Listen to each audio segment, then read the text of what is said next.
healthier. And I'm grateful for this ongoing work. I'm grateful for LMPD's continued partnership with other agencies to ensure that whatever the crime, we are focused on improving public safety here in our city. We also last week announced the arrests and the triple homicide that occurred in Portland not too long ago. Incredible work that was done again to hold individuals accountable for heinous crimes. That is going to continue to be our focus, to prevent violent crime in the first place and hold individuals responsible when they do commit such crimes. Also, a couple of weeks ago, we announced our Safe Louisville plan, which brings about a whole new approach to addressing gun violence and preventing gun violence in the first place. We have the goal of reducing violent crime by 15% each year. And the mission of our newly renamed Office of Violence Prevention will be to support the strategies and vision laid out in the Safe Louisville plan. And now, we're looking for a director, a new director of the Office for Violence Prevention. It's an exciting opportunity to get in on the ground floor of this work, be part of transformative work to prevent violent crime in our city. We want to cast as wide a net as possible as we search for the new director of Office of Violence Prevention. So we're encouraging qualified applicants citywide across the region or country to apply, to work to join in to make our city safer, stronger, and healthier in every single neighborhood. It has been the honor of my lifetime to be a public servant in this role, and I know there are others that would find the role in metro government incredibly rewarding as I do, and I encourage people to apply. And finally, before we take questions, I want to provide some brief comments on a proposed development at Joe Creason Park. A proposed development that's having a community engagement session tonight, the first of two that are currently scheduled to get community input on this proposed project. There's been a lot of things that have been said about this project that are out there, and so I want to be clear about a couple of things about what is actually being proposed. First, let's start with the rich history of tennis at Joe Creason Park. Joe Creason's tournaments, amateur tennis tournaments, for decades, an amazing history. And the goal of this project is to revive and strengthen that history of tennis at Joe Creason Park long into the future. And one big focus area is attracting youth tennis players and their families from around the region, around the country, to come to Louisville, to visit Louisville for tennis tournaments, be a part of our growing tourism industry. What we want to do is continue to find new ways to attract people to visit our city, and one great way to do that is through youth sports. We're going to continue to find ways, tennis and other sports, to have world-class facilities in our city. This would be a huge boost for our tourism economy, for economic development, and for independent businesses that are located nearby Joe Creason Park.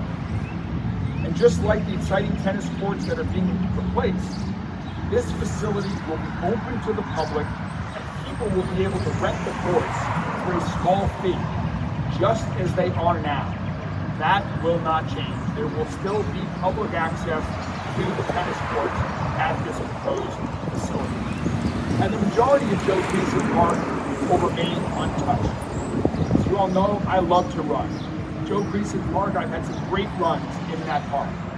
Those runs, those walks, those opportunities for frisbee, for picnics, for so many other things that happen in Joe Creason Park will continue to remain. This plan will mostly be built on top of what are currently parking lots and tennis courts. There is a small area of the park around the lots and the courts that are being proposed to have buildings on them, but for the most part, this is being built on existing tennis courts and parking lot space. Additionally, this is being proposed by a nonprofit organization.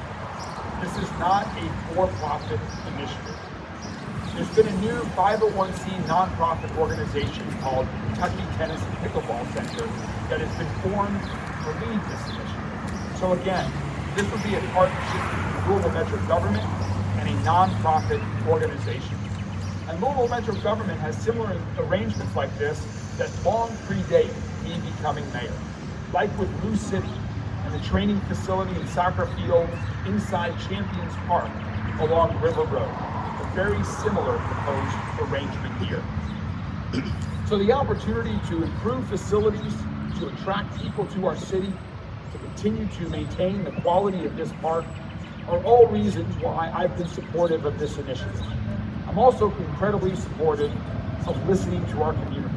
And that's why I'm excited for tonight's section, for this next session, and for more if necessary, to hear ideas and feedback from the community on how this project can add a positive value for everybody involved. And I know the proposed developer is committed to an open process. We are as well. We want to hear from the community about this project and other exciting things that are happening all around our city right now. With that, happy to take any questions on any topics that the members of the media may have.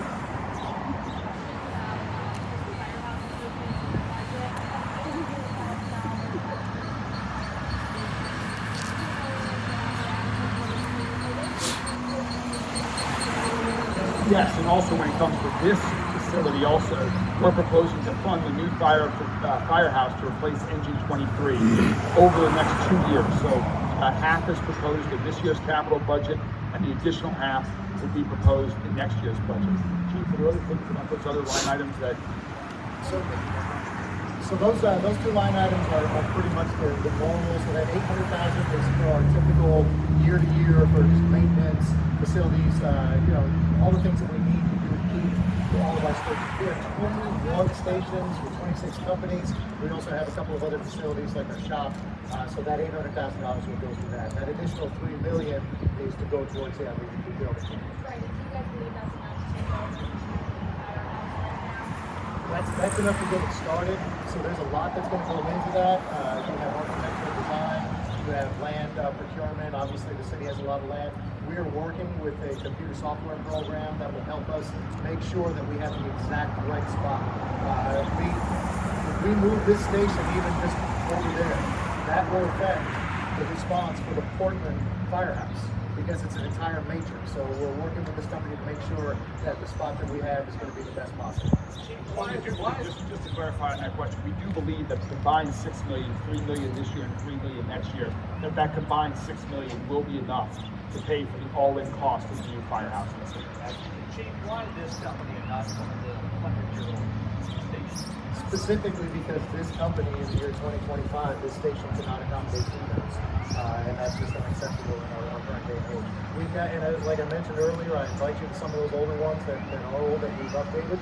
We just completed an update on Engine 17, and Garden, the 25 Brown Foreman. We were able to put in unisex bedrooms with Jack and Jill bathrooms so we can accommodate everybody comfortably. You guys all do continue to need to make improvements for the fire department for coming years. I mean, there were decades where there was a lack of investment in the Louisville Fire Department and its facilities. And now it's past time to start that investment. I didn't mean to repeat the questions also. The question was which firefighter was facilitating the rescue on the video? That firefighter was a member of Rescue 2. That was a member of Rescue 2, a member of the Louisville Fire Department. Remember, this is a team effort. I want to be very clear about this. No one individual on the fire department ever works alone, ever operates alone. It takes an entire crew, and not just Rescue 2, but the additional fire companies that were down there that work together. Not only them, the dispatchers that took the call, the police that created a safe scene by diverting traffic and closing off the interstate. It took a lot of people, a lot of effort, so no one individual made that happen.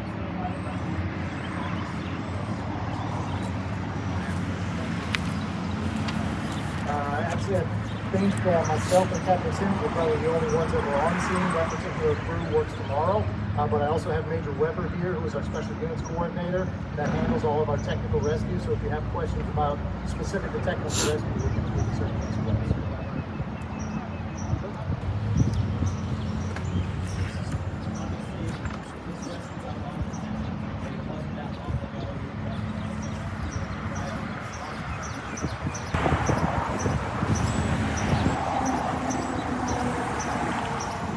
You repeat the question.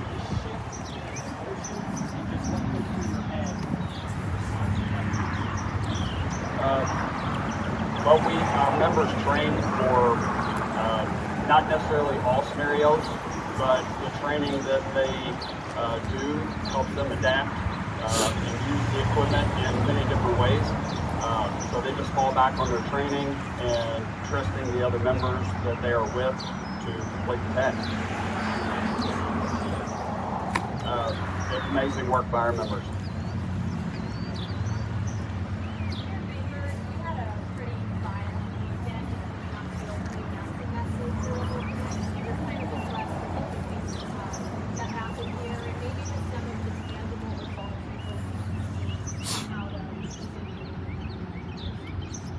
It was very unfortunate that we had 6 violent crime incidents over the extended Derby weekend.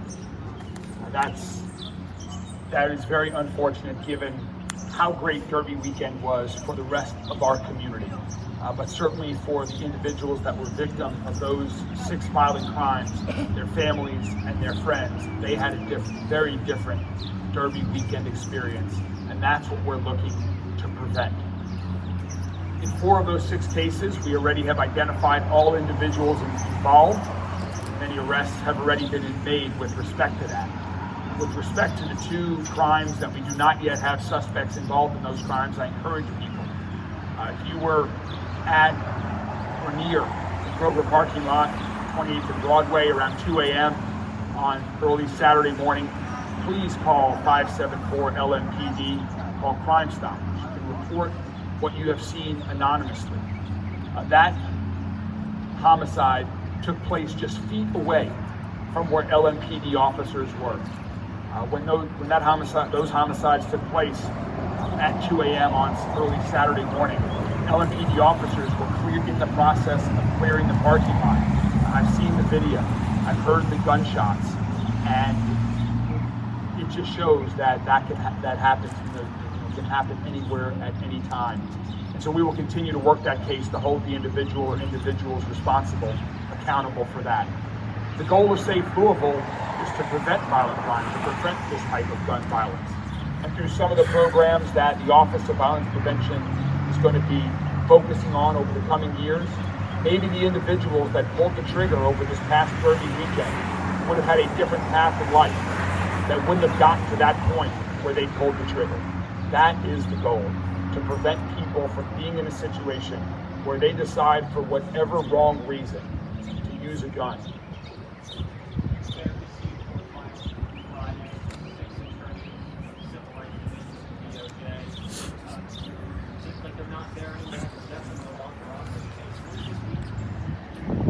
The question was about a fewer number of attorneys that were on the filing recently with the United States Department of Justice with respect to the consent decree. And we are ready, regardless of what the Department of Justice decides to do. We are ready to proceed with continuing to make the reforms and improvements that Chief Humphrey has been leading for several years on LMPD. We are ready to proceed with an independent monitor, even if the DOJ decides not to proceed with this consent decree or the court decides that. And we are ready to proceed with an opportunity for community engagement throughout this continuous reform and improvement process. So we are ready to proceed regardless of what the court and Department of Justice decides to do. I am ready for a final decision so we can provide clarity to the community on that path forward of exactly how we are implementing the reform, on exactly who the independent monitor is, and exactly the format of community engagement, so we can continue to bring this community together, working with LMPD. Hopefully that, too, will help work to prevent crime.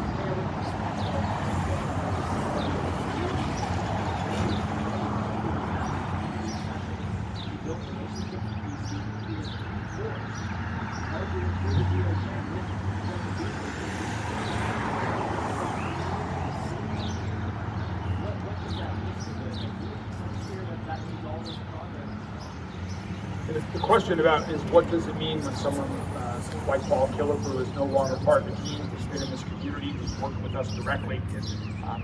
I think those are all very fair questions, Isaiah, and those are questions that should be directed towards the federal government.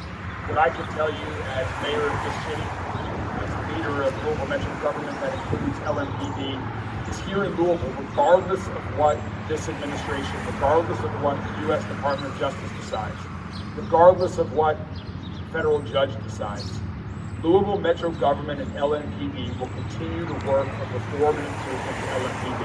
We've been doing that work for years, and we will move it forward with specificity, with a specific plan that the community can hold us accountable to meeting those goals that we put forth, with an independent monitor that will oversee the implementation of that plan, and with a formal process for community engagement. Regardless of what the federal government decides to do, regardless of what the judge decides to do, locally, that's what we will do. And I'm just ready for clarity on this.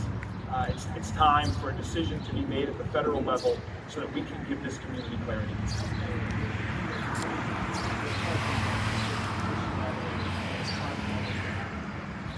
The question was, do I agree with the order, the decision to issue that order? No, I do not agree with that decision. But what I'm focused on is this community and how we best move this community forward. And it's through the reforms, regardless of the format. The key is the reforms. What is being done to improve our policing, to improve our relationships with the community every day. And I'm confident that even if the federal government decides to step out of that, if the judge says that's not going to be required, we will do that on our own with an appropriate format in place. Regarding fired officer Justin Vermont, I think his actions were deemed misconduct, but not sexual harassment. Do you think that's appropriate, or do you have any reaction to that? The question was about Officer Lamont and the discipline that he was recently given. Let me answer that this way, that I am pleased with the progress we have made over the past year at LMPD. This is one of the many reforms and improvements that we have made, is when it comes to dealing with issues of sexual harassment. We have changed our policy at LMPD on the definition of sexual harassment. We have made it easier for individuals who believe they are victims of sexual harassment to report that through many different channels so that they have comfort that they can make those reports without any fears. And also, over the past 6 months, Chief Humphrey has terminated 3 individuals on LMPD for unacceptable behavior. There have definitely been problems in the past. We have been focused on moving forward in a new way. And I'm pleased that we changed the policies. I'm pleased that we have more reporting, and I'm pleased that Chief Humphrey took action and fired 3 individuals just in the past 6 months for conduct that was not acceptable on LMPD or anywhere. Do you know why the investigation took a full year? He used his own phone to send a photo to the team. So the question is about why the investigation took a full year. I defer to Chief Humphrey on that. I do, however, that investigation should occur as quick as possible for all those involved and for the community. Prompts us, most importantly, they need to be thorough. Most importantly, they need to be thorough. Mayor, question on the drone program. Are you guys going to have specific drone program? Are you guys going to have specific like stations for the drones, or or they're gonna, like, is there going to be, like, you know, there's a SWAT team, there's going to be a drone team, and they're like, is there going to be, like, you know, there's a SWAT team, there's going to be a drone team in different locations across the city? So the question was about the drone program and where will the drones be located. As Director Myman said, and he can provide additional information here. There will be specific locations on the roofs of firehouses across the city where the drones will be physically located. Houses across the city where the drones will be physically located before they take off. There will be a central command station for all of the drones, and that will support all of our first responder agencies. So the drone program is set just like 911 dispatches for fire and for LMPD and EMS. This drone program will have a central command that will be in close communication with LMPD, with the fire department.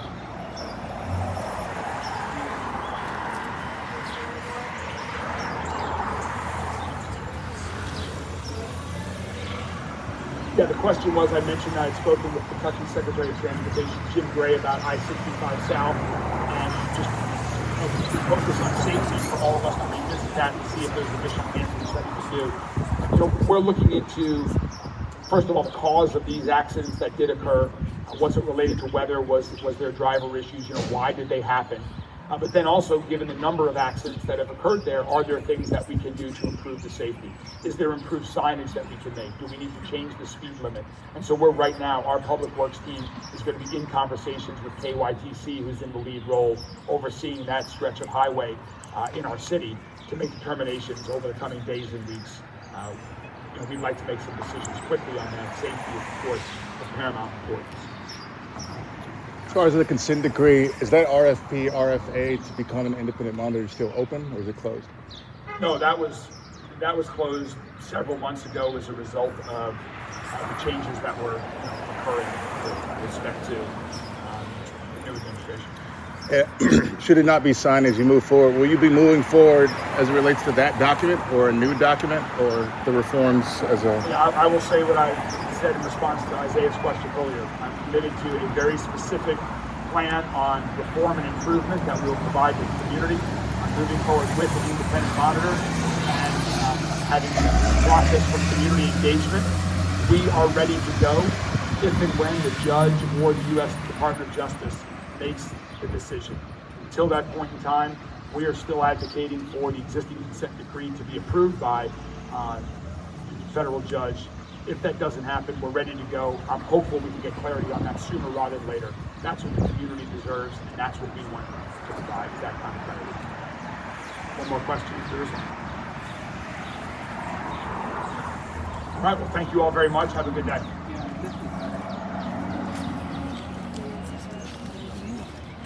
Through every note, every performance, the arts connect us. The arts connect us through joy and through awe, bridging cultures and generations. From intimate theaters to the grandest stages, the arts bring us together, reminding us that we're never truly alone. When we experience the arts, we experience each other. Kentucky Performing Arts. The arts connect us. If you do nothing else. If you do nothing else. If you do nothing else. If you do nothing else. If you do nothing else. If you do nothing else. If you do nothing else. Stay live.